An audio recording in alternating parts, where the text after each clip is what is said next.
maypole was put up in the early 80s when the new hall was dedicated.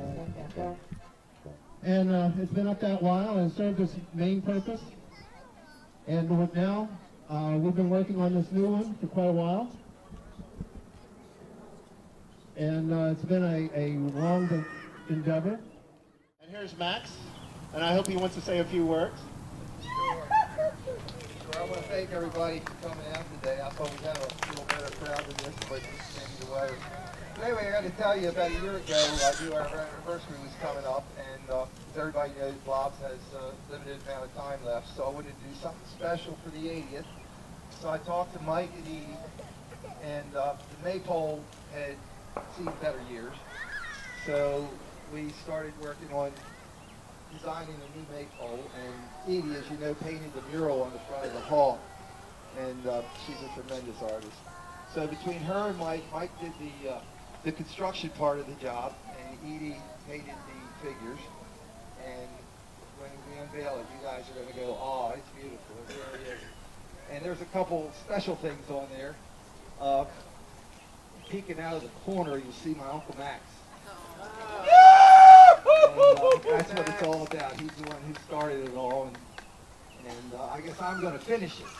So maybe I'm on the back end. I don't know. But anyway, I want to thank you again for coming out. And you know, it's been a joy running this thing for the last 4 years, and I hope I'm able to do it for a number of years together. Thanks.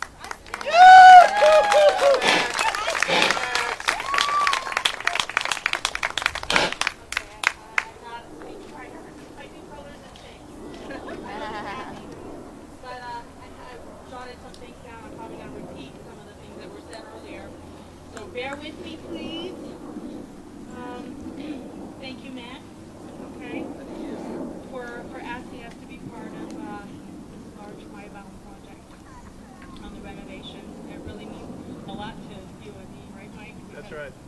This is our tradition and heritage, and you know, it means a lot to you. So for us, it's kind of an emotional thing. So we feel honored and loved the opportunity of this. We really mean that from the bottom of our hearts. It was fun to collaborate and kind of come up with ideas of design and how to make this happen and how it should look. And you're a very generous person.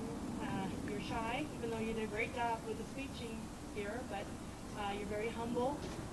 And I wish I could just speak things like you just did, I had to write them all down and then keep them in my brain this way. So, and it's wonderful to be able to experience the fun times with people here and the happy times. And I remember growing just as a little girl, like my grandkids are up here running around on the dance floor and doing the things I used to do in the old halls. You know, when I was their age, I remember following Uncle Max. He would throw something on the dance floor to make it slippery, and we would slip and slide all over the place, get our clothes all dirty, and it was nice memory, and where else can you come? Why is this all flowing out so easily now? Where else can you come with your kids and your grandparents and your great-grandparents and neighbors and friends from all over and just enjoy yourselves and enjoy each other and meet new people and just have a wonderful, wonderful time. And it's just a wonderful experience. I probably should cut it shorter than I have it written down here. But I do want to thank Mike, because if he didn't do what he did, I can't paint on air. And that's all it would be. I'd be painting on air. And Mike made it possible by constructing and his positive attitude of we can do this, Edie, we can do this, we'll get it done. You know, driving all over the place, picking up plywood, and what do you think of this plywood? I researched it, and it'll work. And Mike, you're wonderful, because you are a person that makes things happen. Just like I put Mike in the cart over here. Well, you'll see later. I'll describe that. There are some people up there that you're going to recognize, because I had to have something to look at to be able to paint it. So I used pictures that we taken in the past. Sorry about the Stop light. it, Edie. I'm so staticky. Staticky. Okay, better not forget anyone because I don't want anyone mad at me. Okay, of course I want to thank Greg. Who's Greg? For putting up with me. Our house.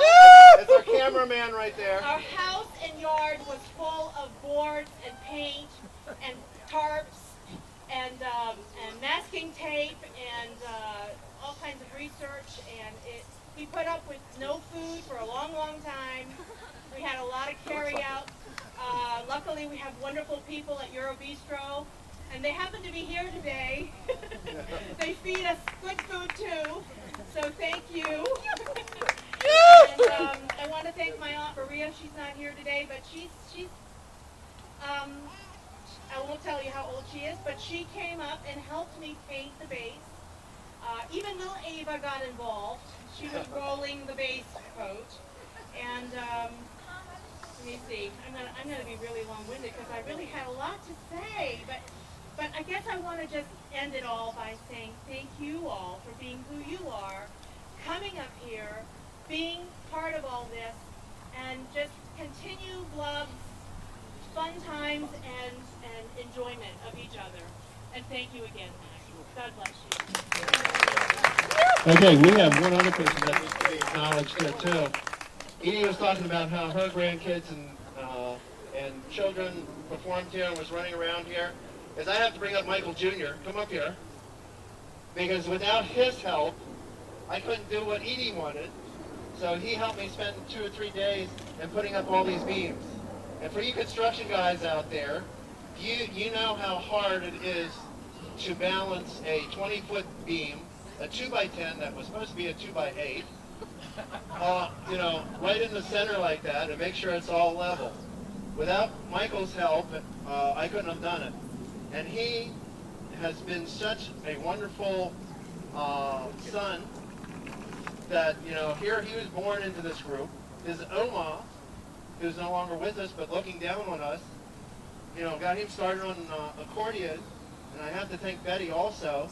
And today he is a big fan of Blob's Park, and he loves coming up here and performing. I'm breaking up too. But this was my home. Just to tell you quickly how I got started here, my parents came here to Oktoberfest. My mom says, one of these days you'll be a shoe plow. And I'm going, yeah, right, Mom. You know, like any teenager. And here I am today leading on Washingtonia and fulfilling Dave Rosenberg and Rudy Colston. So, and we also want to thank Betty Heyman for, you know, pushing us and keeping us going too. So with that, I think we should have an unveiling. What do you think, Matt? Let's go for it. Let's go for it.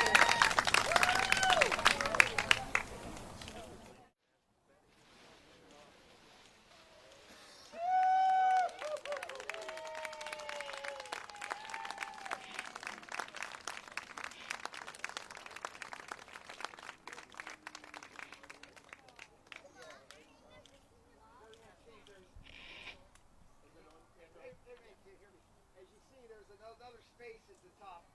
Edie has worked really hard for a year, and the result of her efforts is clearly shown here. But she's got a little more work to do, and there'll be another surprise. She's going to try to get that done, although we may or may not make it, but she's going to try to get it done for our Someone Fire event in June. So we'll have a second unveiling in June, hopefully. If she can't get it done, it will be done shortly thereafter. And it'll be the apex of the Maibaum. So with that, I'll turn it back over to Mike, and they're going to do a little show for you out here with the maypole dance.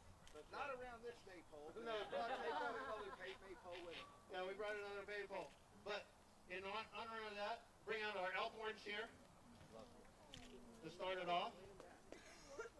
And while they're doing that, one of the traditions our club has when somebody has new lederhosen, and that's one thing about the maypole. It is for the renewal of life.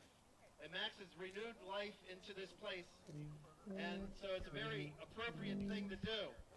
So, in honor of Uncle Max, we're going to bless this maypole real quick with some beer. It